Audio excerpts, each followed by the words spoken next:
Samantala, pinagaanan pa ang isang senior citizen na kasamang natangay ng anurin ng rumaragasang ilog ang kanyang kubo sa Siaton, Negros Oriental. Sa Cotabato naman, sinakay sa mga kalabaw at kabayo ang ilang estudyante para makatawid sa rumaragasang ilog. Narito ang unang balita.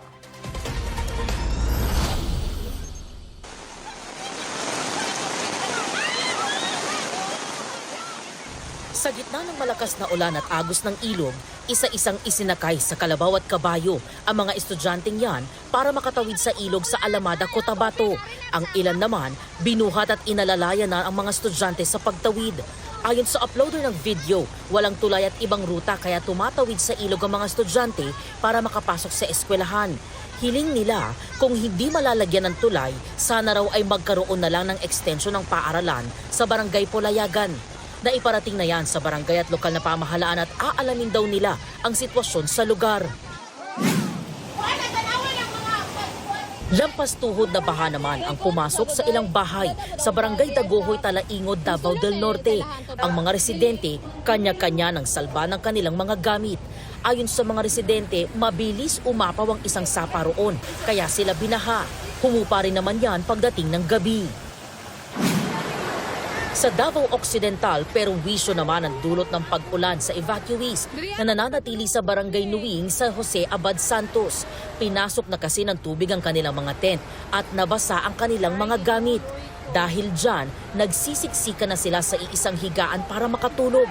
Dagdag pahirap pa ang lamig at lamok pagkatapos ng ulan. Rumagasari ng baha sa Barangay Butulan at pinasok nito ang mga tent sa evacuation center. Ang ilang apektado nakikituloy na muna sa mga tent ng kanilang kakilala dahil sa masamang panahon.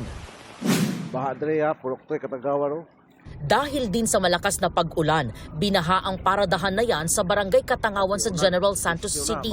Nalubog sa tubig ang mga nakaparadang sasakyan, kabilang ang ilang minibus. Humupa naman kinaumagahan ng baha. Walang matinding pinsala yan sa mga sasakyan.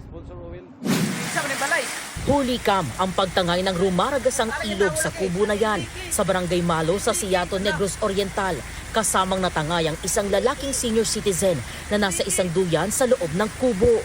Ayon sa Municipal Disaster Risk Reduction and Management Office, tumambay sa kanyang kubo ang nasabing residente nang biglang rumagasa ang tubig. Patuloy ang search and rescue operation ng mga otoridad sa nawawalang residente. Sa Barangay Mantuyop, hindi bababa sa 10 bahay ang nalubog sa biglang pagragasa ng tubig. Natangay rin ang ilang alagang hayop ayon sa MDRRMO. Wala namang nasaktan o nasawing residente. Patuloy pa ang assessment ng mga otoridad para sa agarang tulong sa mga binaha.